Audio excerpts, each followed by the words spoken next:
All right, and good morning, good afternoon, good evening.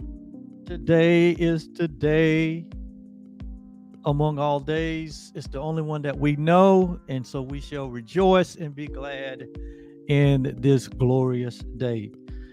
My name is Oliver Blue, and I am your temporary guide in these workbook lessons from A Course in Miracles. Not a guide above you, below you, but I am a guide by your side because I am you. I have equality with you. You are I, and I are you. We're one, as the mystical Jesus would say. I and my Father are one. When you see me, you seen the Father. Well, I'll say you and I are one. And when you seen me, I've seen you. When I've seen you, you've seen me. Why? Because we are inseparable. We are the one creation of God.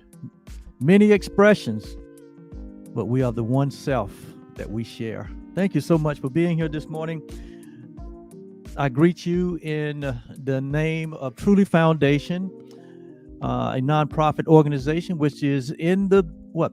We are in the purpose of sharing advanced spirituality, by which we sponsor these workbook lessons from A Course in Miracles. And this project that we're on, by completing the 365 lessons in mind training. Today we are on day 106. All right. So we take but another giant step into um, the transformation, the transitioning, the advancement in the awakening. And I'm so happy about that. One moment, please. We're gonna make a slight adjustment.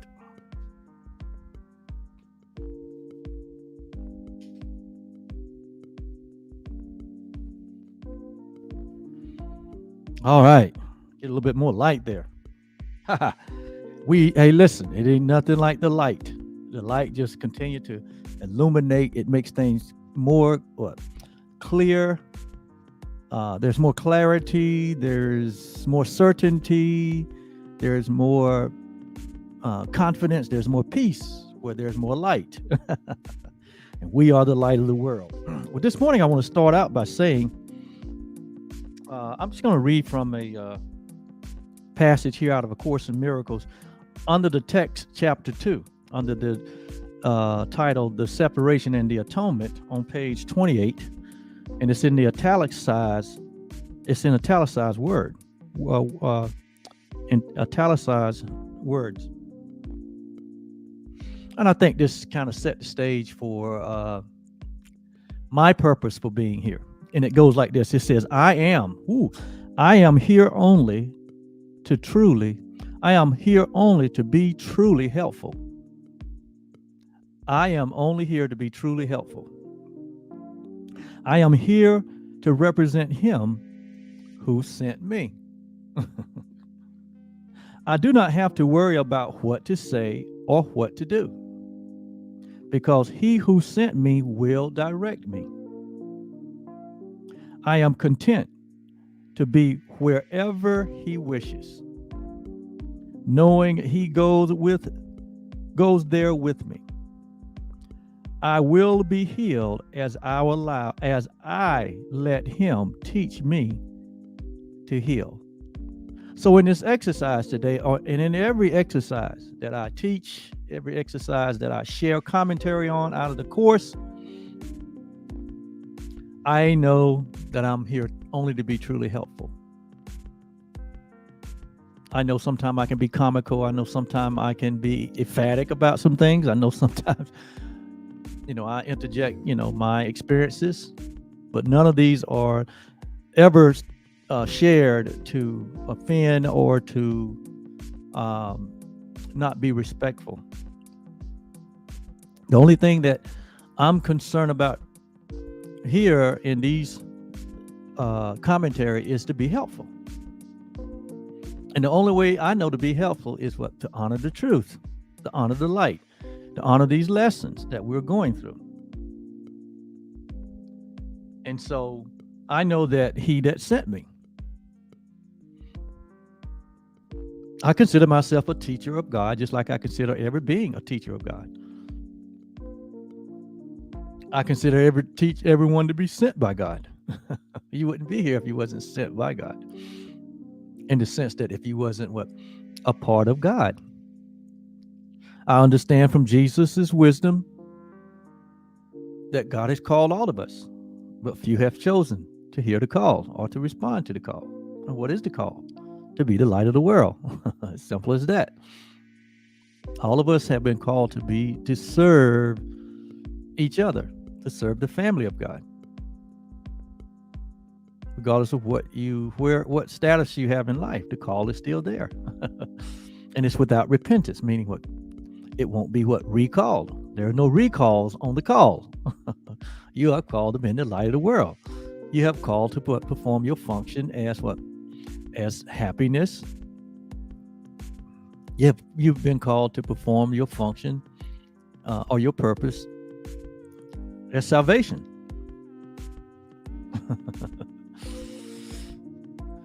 And all of us have been called to to express our true nature, which is light and love and joy and happiness and peace, and the gifts that comes with that, like we learned on yesterday: peace and joy. So this is the call that we've been called, and the work is finished. It's a finished work. It's not something that we're creating or making ourselves. We're just entering into the rest that God has called us to, and within that rest is the experience, is the direct experience of the things that we really desire deep down in our heart. They are in being the light of the world. Being the light of the world and happiness is one thing.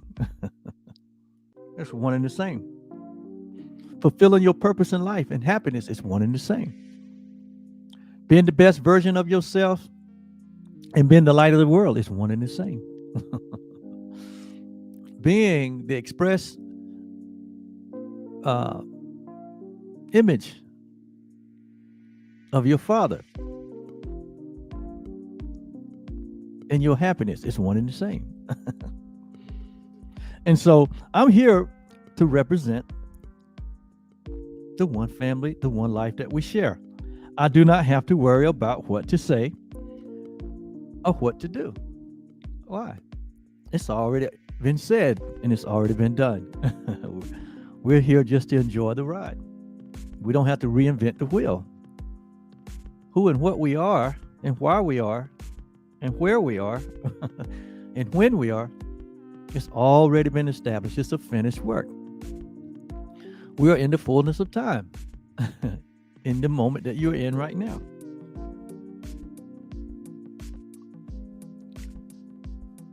So with that, I can be content. You can be content. Content with what?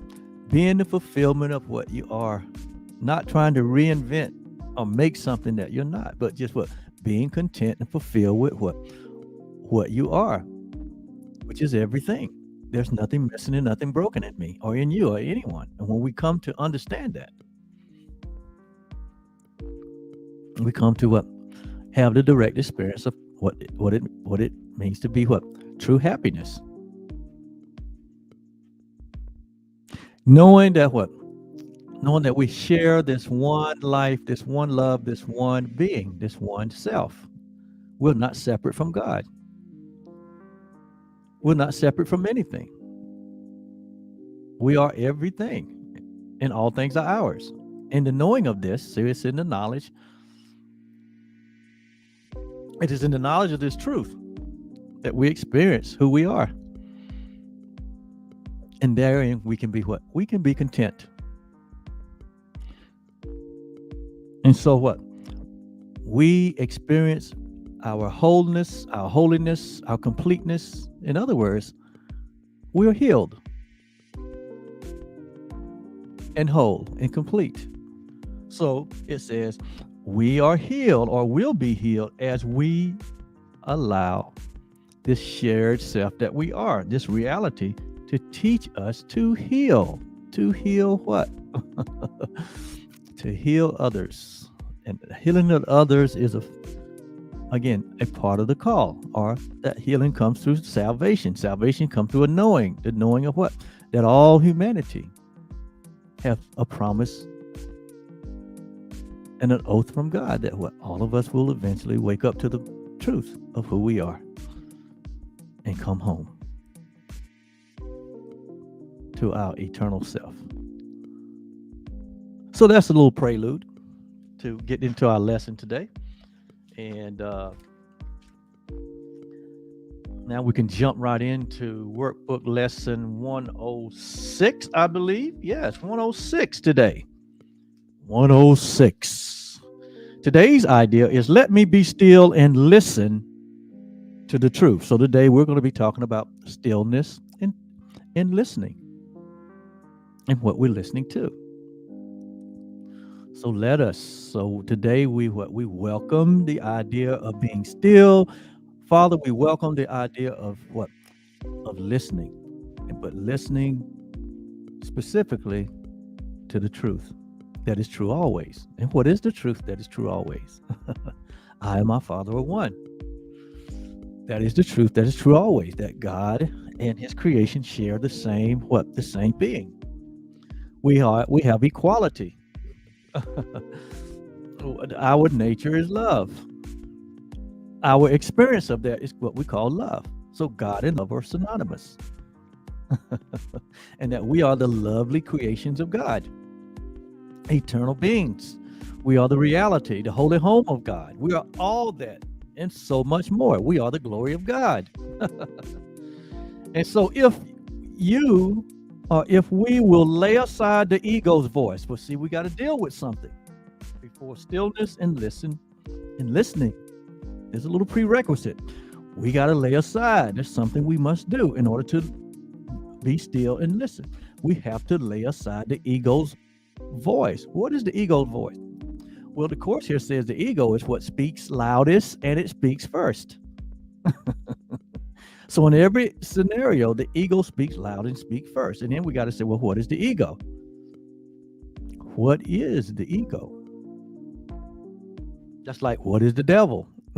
What is hell? These are all ideas that are what? Outside of heaven. These are all what?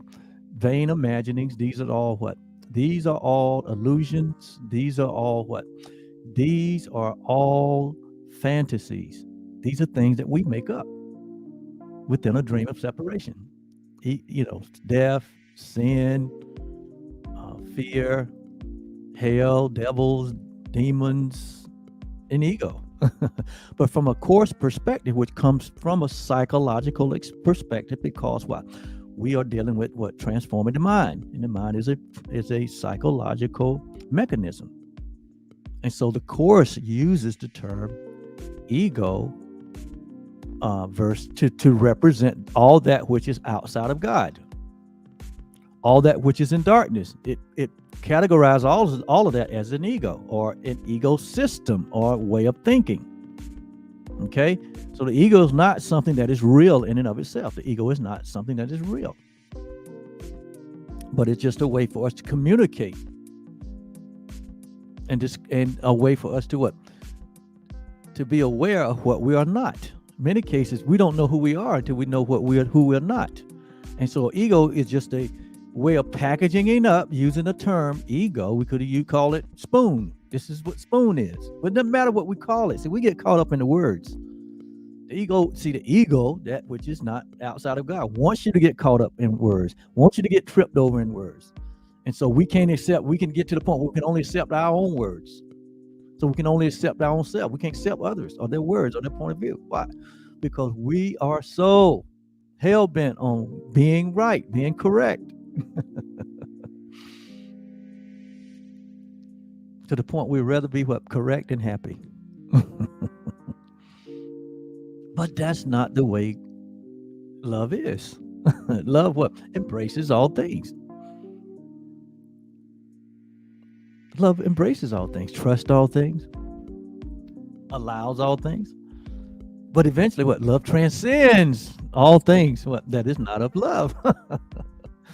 So in our description of what is outside of God, for the purpose of the Course in Miracles, it uses the psychological term ego, because we all know it as a psychological term that means what, for something that is egoic, or a person's ego has to do with what their self opinion of themselves, their self worth that they have applied to themselves, their self importance.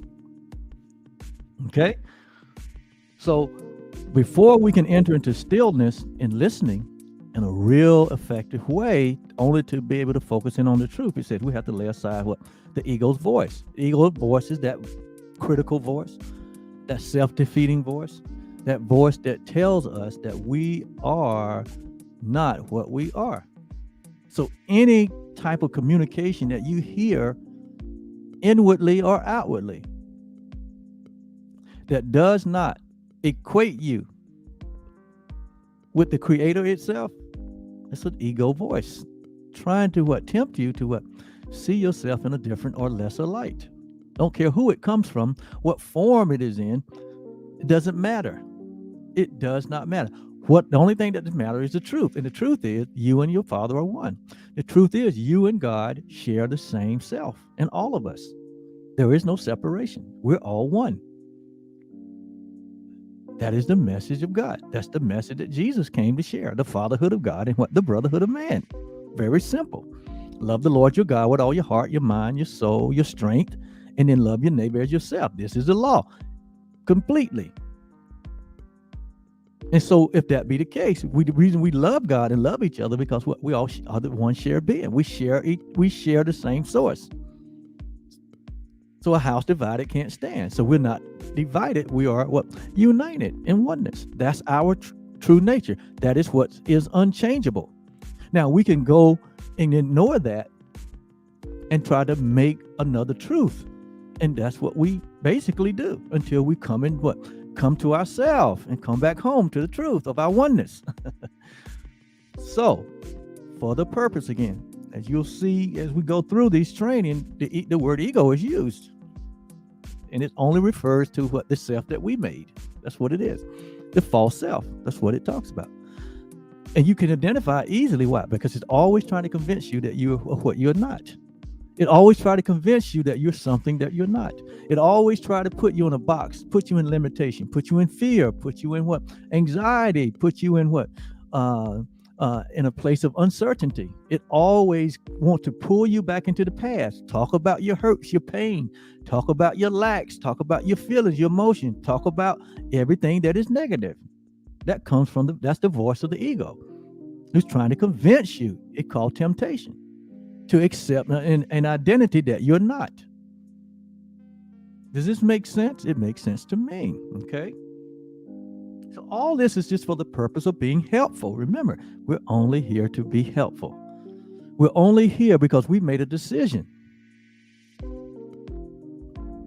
to not be conformed to this world, but to be what? Transformed by the renewing of our mind. So this is part of the renewal process. These are the tools that we've been given through A Course in Miracles, which has been identified as Jesus's more specific course. It's called Jesus's course by the person that channeled it. It said Jesus spoke to them in no uncertain term.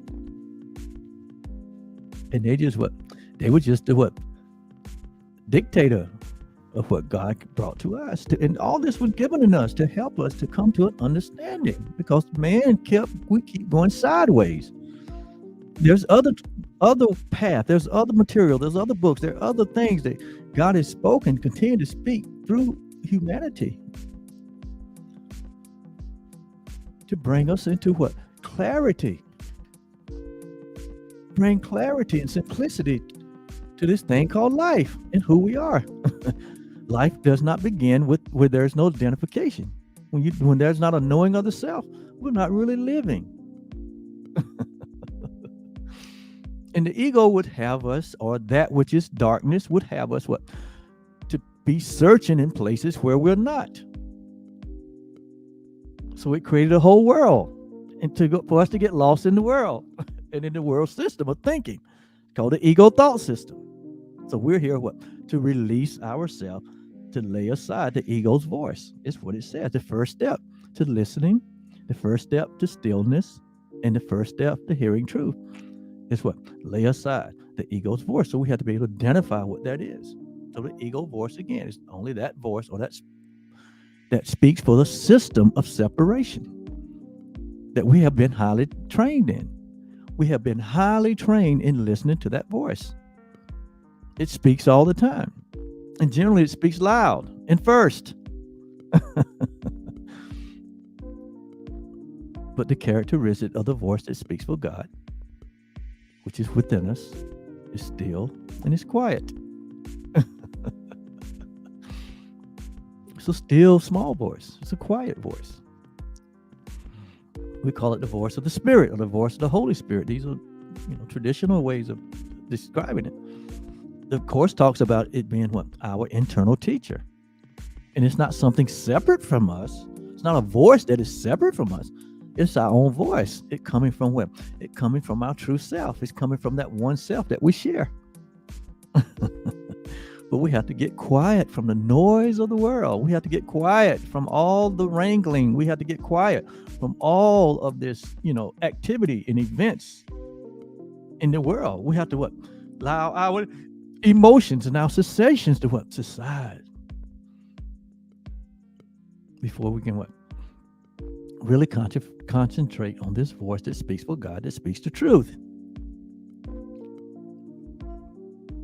And so how loudly it may seem to call us, this voice. If you will not accept its petty gifts that gives you nothing that you really want, this voice that speaks almost like it is what? It's in opposition to us. And it speaks things that we don't want. It speaks of what? Sickness, disease. It speaks of what? Pain and suffering. It speaks of what? Lack and scarcity. It speaks of what? Trauma and drama. It speaks of what? Of fear. It speaks of what? Or it lays out a fearful future. A future that is what? Of dread.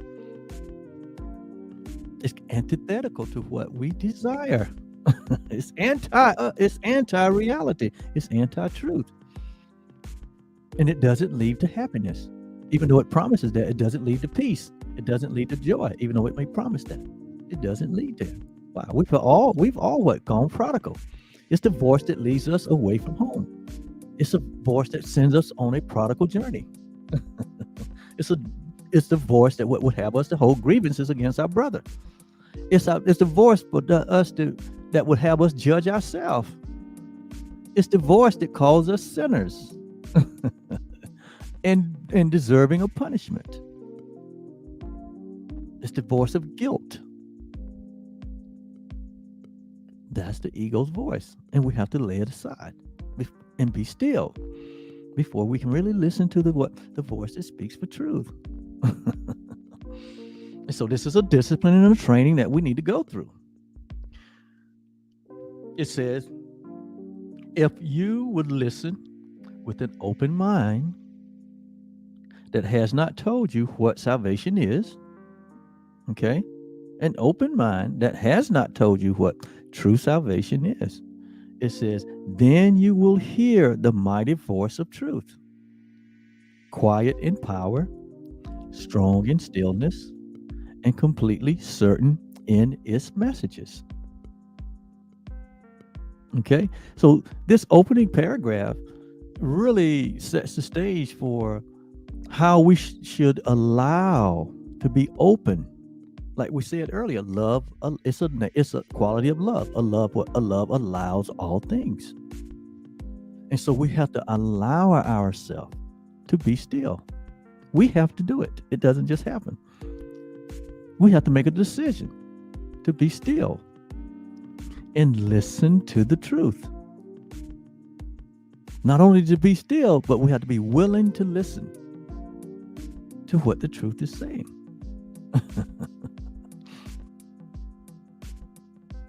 So that is done in quietness. The voice of God is heard in quietness. And when we say in quietness, you could be in the midst of a storm. You could be in a dire straight situation. You could be you could be in a dangerous situation, which may appear dangerous from the outside, and still be still and listen in that moment to the truth, to the guidance, to the direction that your internal teacher is instructing you. So when it says be still and listen,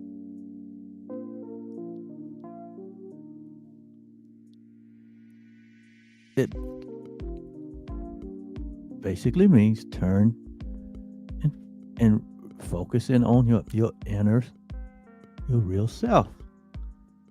Stillness is always within your inner self. In the shared self that you share with God and with all humanity,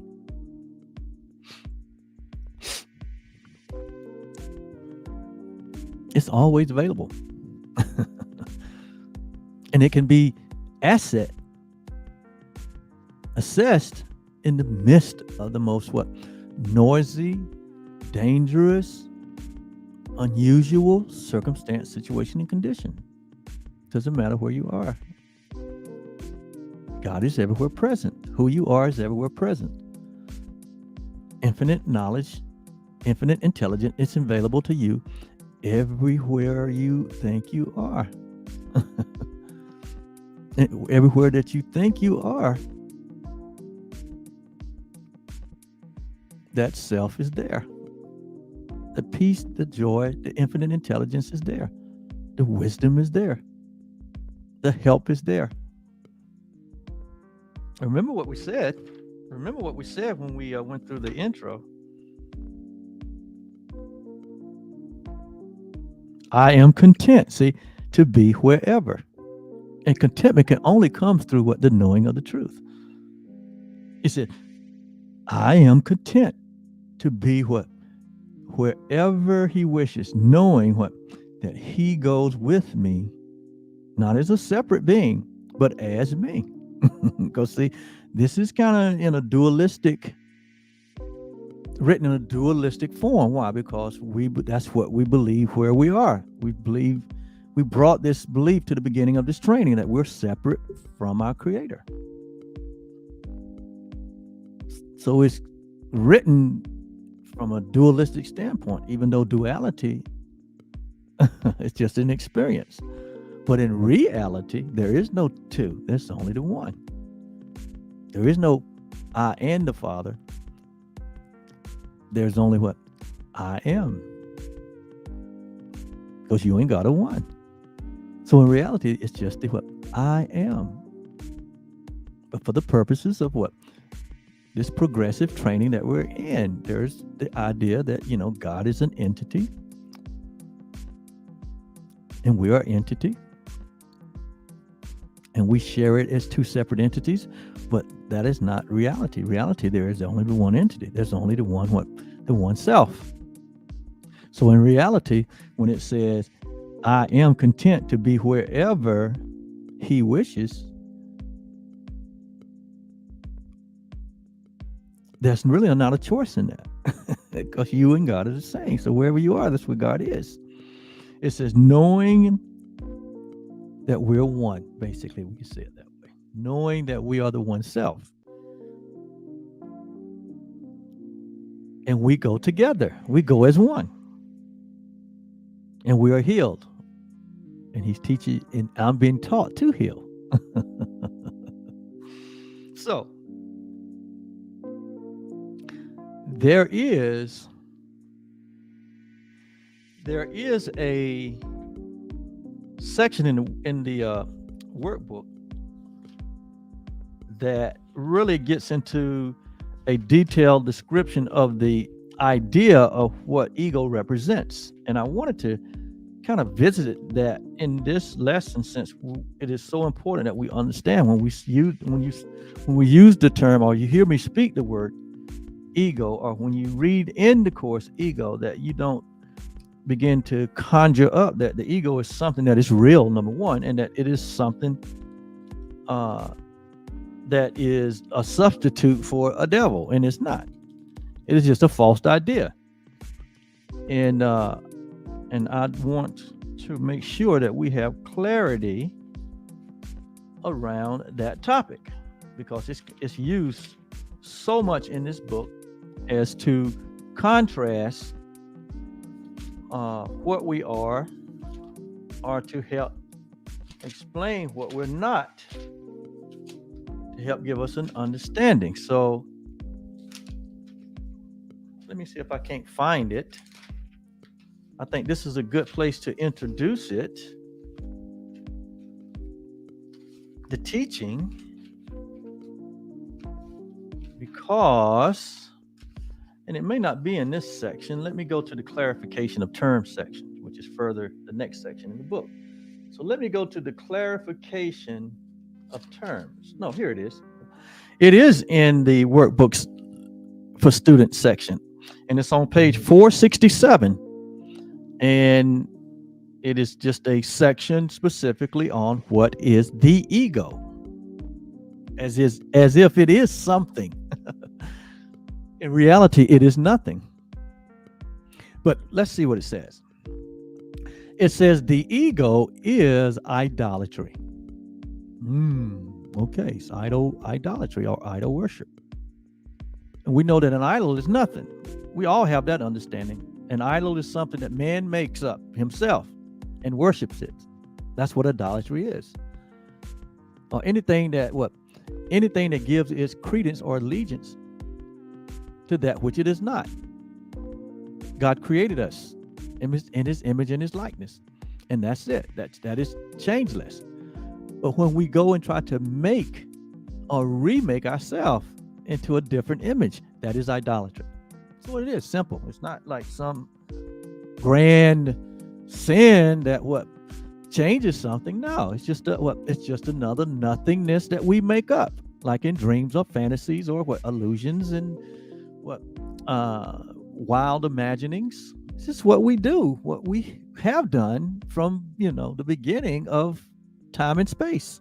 Time and space was created so idolatry could take place.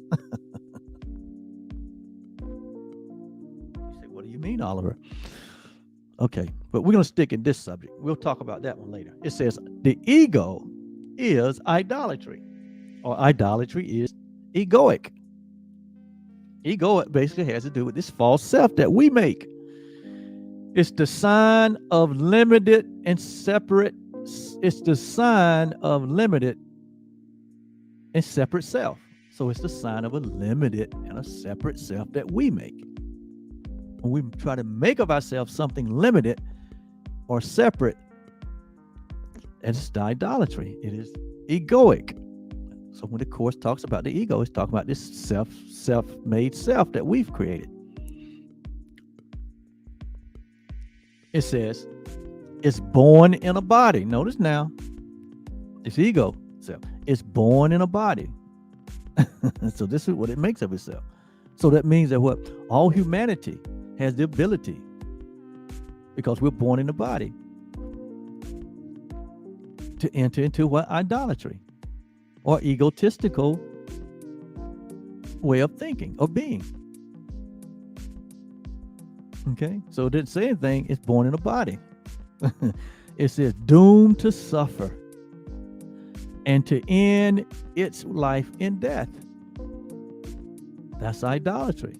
So body identification is idolatry. It didn't say the body is an idolatry, but body identification is idolatry.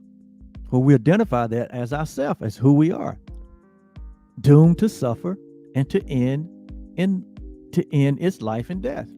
So to believe that we are birthless, that we are birthed and we die within a body, that idea, that thought, or that belief is idolatry. We're worshiping something that we're not. This is huge now, because we know how much emphasis humanity puts on the body. In the sense that, when the body is no longer available for us to fellowship with, we see it as a what? We see it as a loss. We see it as death. We see it as the end of that person. But here we say that's that. But here the Course is saying that is idol. That is idolatry. That is the ego. It says it is the will. Notice now, it is the will that sees the will of God as an enemy. When we resist what the will of God is for us, which is in our best interest, when we resist that, when we see that, when we see God's will as an enemy, or it gets in the way of what we want to do, that's idolatry. And it takes a form in which it is denied. So when we take a form or take on a what? We take on a function that denies the reality of the will of God. We take a position. We take on a whole new persona. We try to rebuild Rome. We try to rebuild this. We reject what God created as what we are in reality. And we try to make of ourselves something else. That's idolatry. What we call, and the result of that is what we call the ego. And the ego in and of itself has crafted its own thought system, way of thinking. And that way of thinking is what's been taught to us from day one. And so we become highly developed in an ego thought system. We become highly sensitive to the voice that speaks for the ego. And that's what guides us in most cases, until we awake to the reality, until we wake up, or until we are enlightened, until we are what? We are come to a place in our life where we say, what, there must be a better way, until we come to that place like the prodigal son came, where he says what? He awoke to himself. He came to himself and realized the voice that we've been guiding and directing us is the voice of idolatry, the voice of the ego. It's not the voice of God.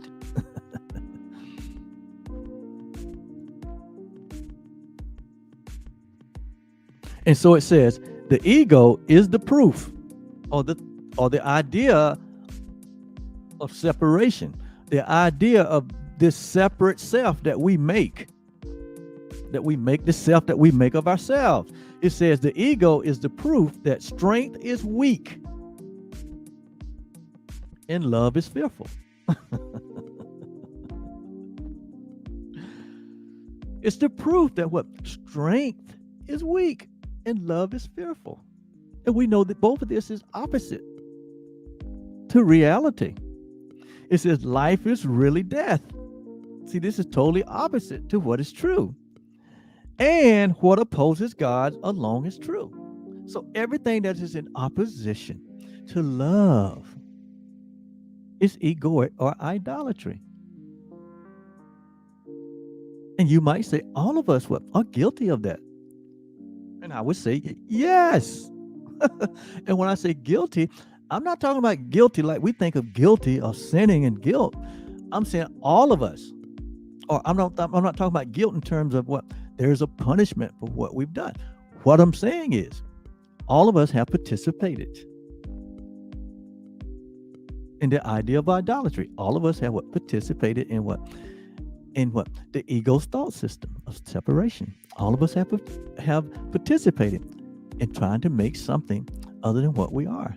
All of us have participated in being opposed to that which God has created. That which is unchanged. That which is unaltered. But what we are not aware of, and this is what we need to be aware of, is that regardless of how committed we are to the development of that, we have always been unsuccessful at changing who we are. No one has been successful at undoing their nature of love, joy, peace, happiness. We've all attempted, but we've all failed. But in our failure, we think our failure is our success.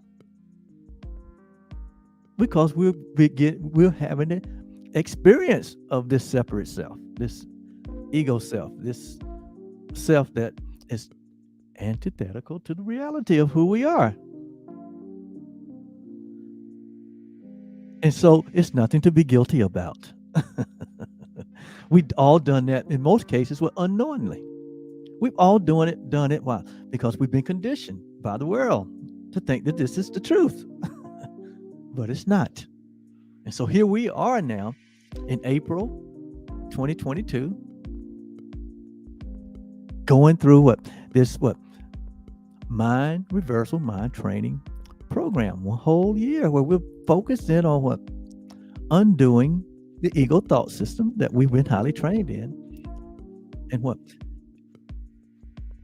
embracing the what reality of the truth of who we are. So today's lesson is all about what being still so that we can listen to this truth.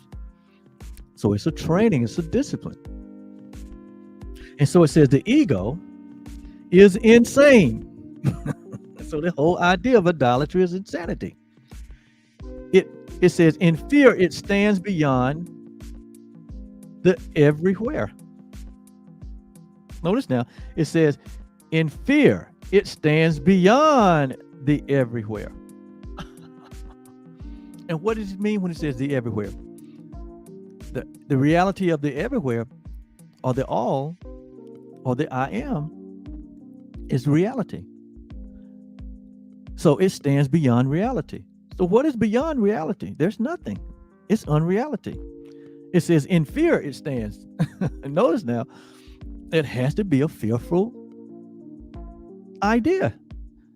The ego is a fearful idea. It's an insane idea. It's an idolatrous idea. And it says it stands beyond the everywhere, apart from all. See, it is something that is beyond reality. And as the Course says, that which is not real does not exist. So it stands in a place of non-existence. But it appeared to be what front and center. It appeared to be what's running most people's lives. This idea, this belief. It says, the ego is insane. In fear it stands beyond everywhere, apart from the all, in separation from the infinite. In separation from the infinite, because all that it represents is opposed. Is all that it represents. It's opposed. It is opposite of love. And we also learned that what there in love there are no opposites. Love is all encompassing. So what is this nothing that has appeared to become something that we have given our allegiance over to? Okay, like the prodigal son. The prodigal son became enamored about a world out there that had nothing to offer. And he was standing in the place of everything.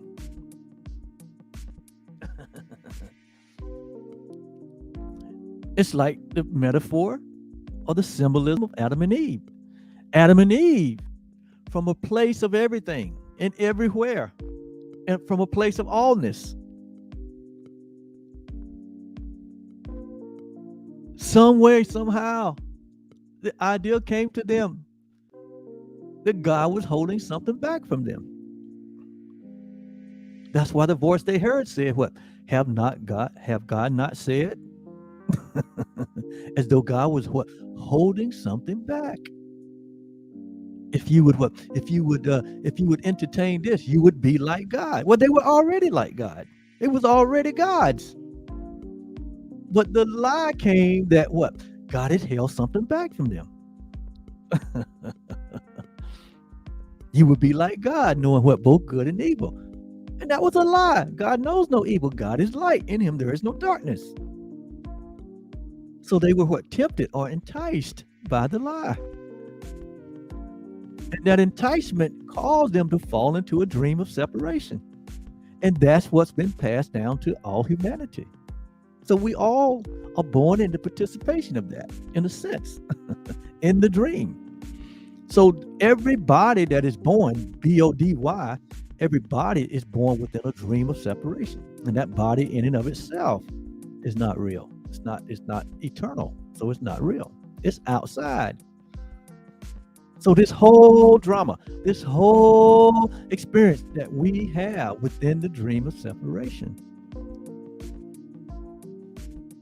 is outside of what? The truth. It's outside of heaven. It's outside of God.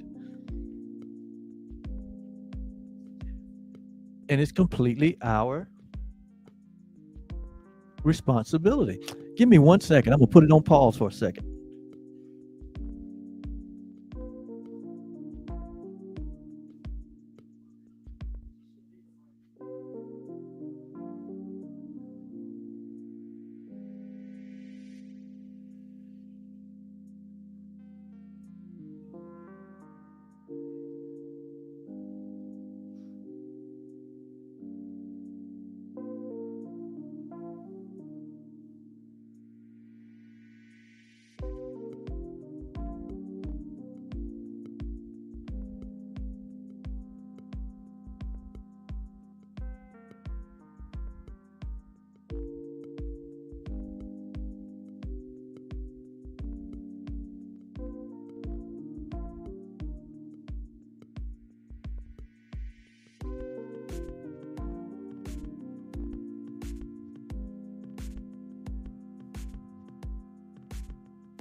Okay, thank you.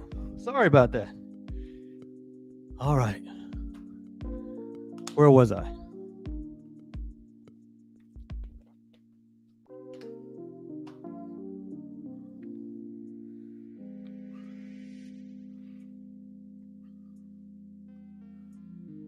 So, it says, in its insanity, it thinks it has become a victor even over God himself.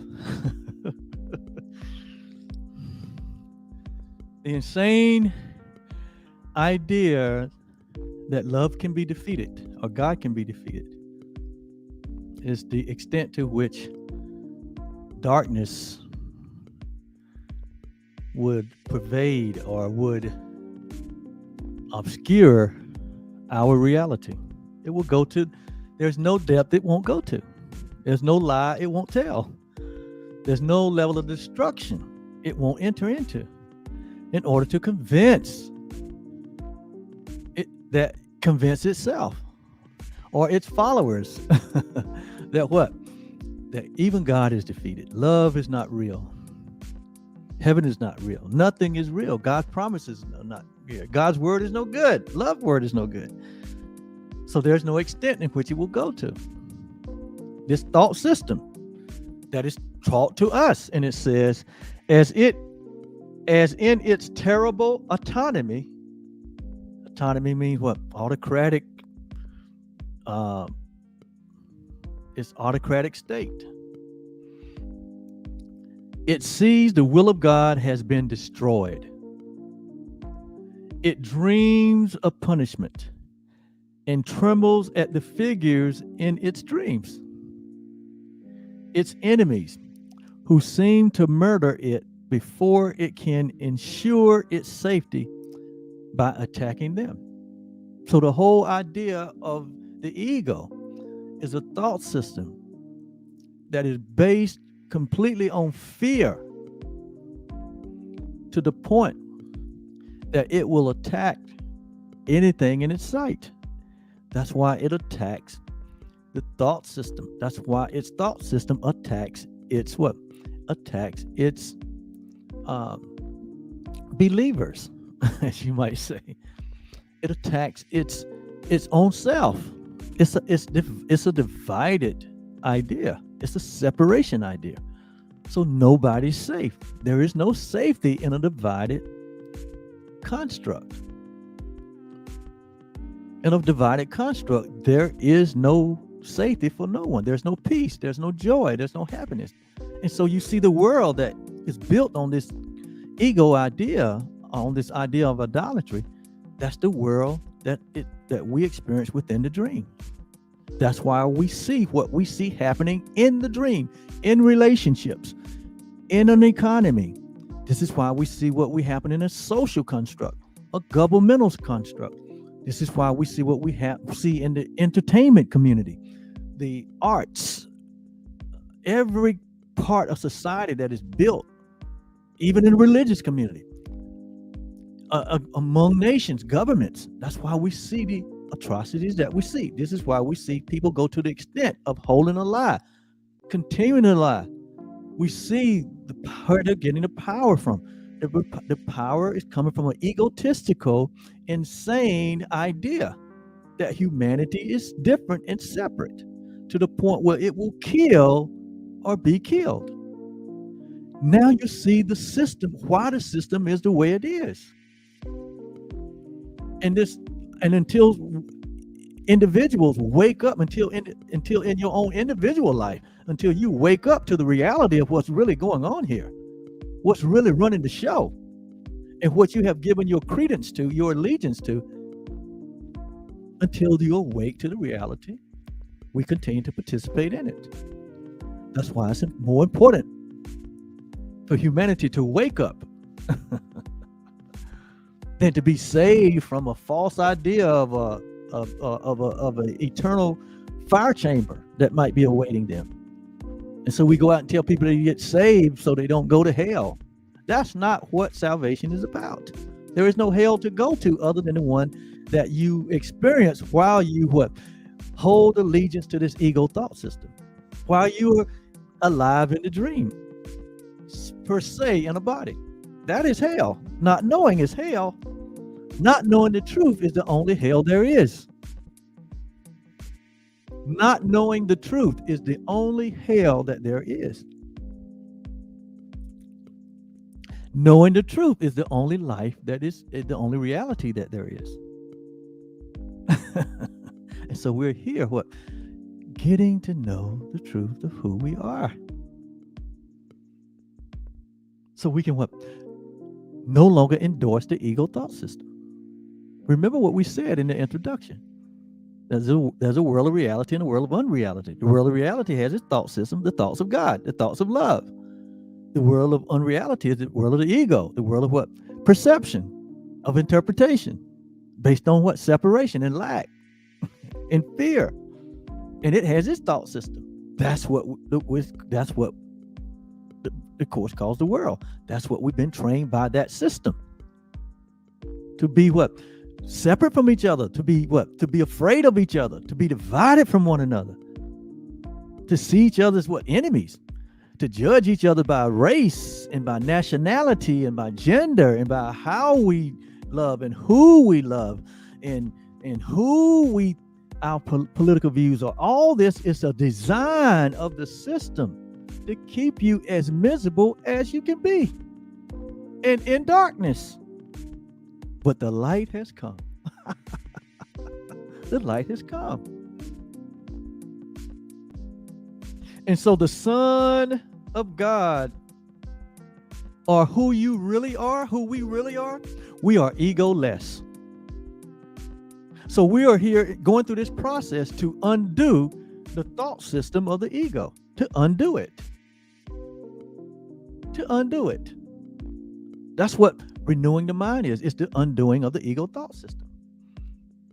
Because once we undo it, there's nothing left. There's nothing left but the truth. There's nothing left but light and love. Because who we are is already present. What is reality is already here. It's just been pervaded. It's just been obscured or covered up by the big lie, by the idolatry, by the egoic system of thinking, or the egoic way of thinking. What can he know of madness, the death of God? So our reality is egoless. Jesus was egoless. The only difference between us and Jesus in a man body was that we was that Jesus was egoless. He gave no credence to the to idolatry. He knew who he was. He wasn't confused about it. We're not quite convinced about it until we become quite completely convinced as he was about who he was. Then there's an element of ego at work in us. And that's okay, There has to be what? Then there has to be a recognition that what? I need transformation. I need what?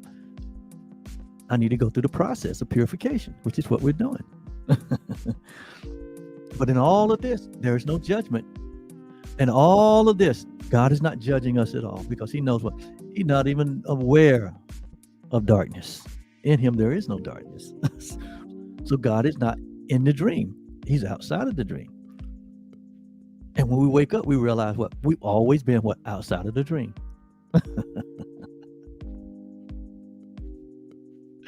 And so what can the egoless, the reality, what can the real you know of madness and death of God?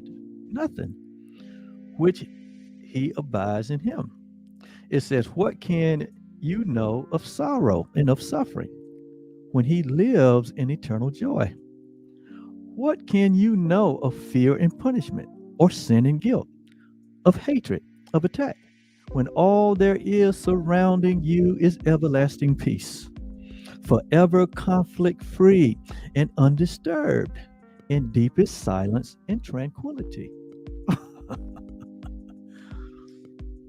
When we realize that there's only the one, and everything else is nothing, then we get to experience eternal joy versus sorrow and suffering. We get to experience what? We get to experience everlasting peace. We begin to experience a life conflict-free and undisturbed in our deepest, quiet place of silence and tranquility. So all suffering comes from not knowing. All evil thinking comes from not knowing. All belief in fear and punishment and sin and guilt and hatred and attack comes from not knowing. So to know reality is not to see the ego and its thoughts, its works, its acts, its laws, and its beliefs, its dreams, its hopes, its plans for salvation, and the cost belief in it entails.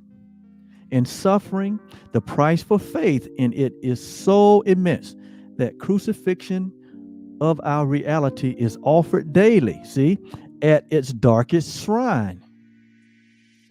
And blood must flow before the altar, which its sickly followers prepare to die. This is the way we think until we know what reality is. We fear death. We fear punishment. No matter how much we dress ourselves up and how much we try to make ourselves to be something that we're not, we are in fear until we allow love to make its perfect, allow love to do its perfect work within us, to only embrace what is true about us. Yet will one lily of forgiveness change the darkness into light. So we see the role forgiveness play and alter its illusions to the shrine of life itself. And peace will be restored forever to the holy minds which God created as his son. His dwelling place, his joy, his love, completely his, completely one with him. So see the importance of knowing what we're not, and we're not an ego. We're not insanity. We're not idolatry. We play with it. We even believe that we're it until we wake up to the reality that we're not. And the moment that we do, everything changes. Not that we change from our eternal state, but we change in terms of we turn away from the illusions of separation, from the belief in the endorsement in a person that we're not, in a thing that we're not. And we fully embrace the one life that we share as God and as love.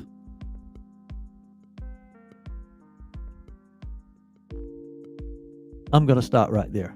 That's enough for today. That's enough for you to think about. And I'll come back and finish this 106 lesson because I actually detoured into talking about the ego because we need to really understand that concept before we, keep plunging forward. So expect another recording for 106. Thank you so much. My name is Oliver Blue. It's been my pleasure to only be helpful. I'm your guide on the side. Truly Foundation is your sponsor. We love you so much. And remember, you are everlasting peace, quietness, silence, and tranquility. Peace.